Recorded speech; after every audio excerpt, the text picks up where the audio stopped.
morning, everybody. How are you doing on the challenge so far? Are you feeling better? We're a little way in now, so you might be experiencing more energy. You might have even dropped a few pounds.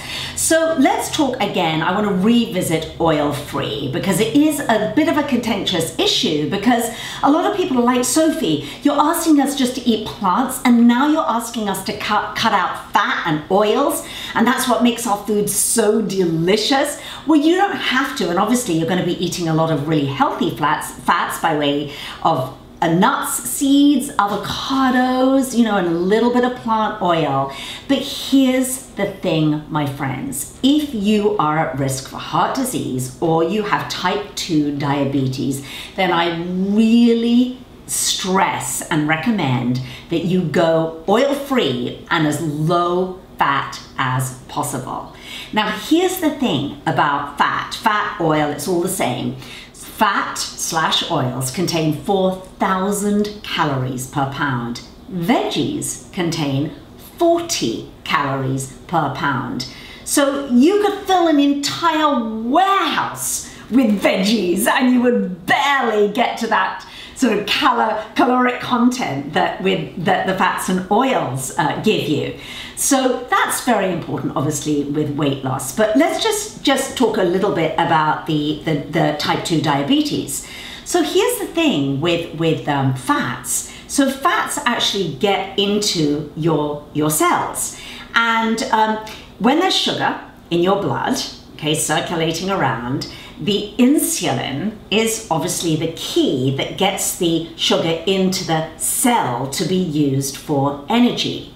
But if there is fat accumulation, lipid accumulation it's called, in the cell, it blocks. It's almost like the little sort of, guard that stands there in your cell going, sorry, sugar, sorry, insulin, but sugar can't come in. No run at the inn. So then the sugar goes, oh, okay, well, what are we going to do? And insulin goes, I don't know, I'm kind of not really doing very much good here. So then your sugar accumulates in your blood. That's when you're going to get that high sugar. And then even more insulin is pumped out to try and get a little bit more sort of heavy-handed with those cells going, come on, guys, knocking at the door. You have to let the sugar in. But the lipid accumulation, the fat in the cell is going, no can do. So my friends, all that being said, type 2 diabetes, or if you are pre-diabetic, because now 80 million Americans are pre-diabetic, you may not even know you are. So just do it. Just go as oil and fat free as you possibly can. Okay, so let's talk a little bit about EVOO. It's the extra virgin olive oil that the chefs use and everybody uses liberally in cooking, but it really isn't the healthiest thing to eat. It is a processed food. If you want the unprocessed version of that, you would eat an olive. Remember, a food is unprocessed if it contains fiber. So olive oil doesn't contain fiber, it contains a scant amount of nutrients, but I'd much rather that you eat olives. So you want to eat healthy fats.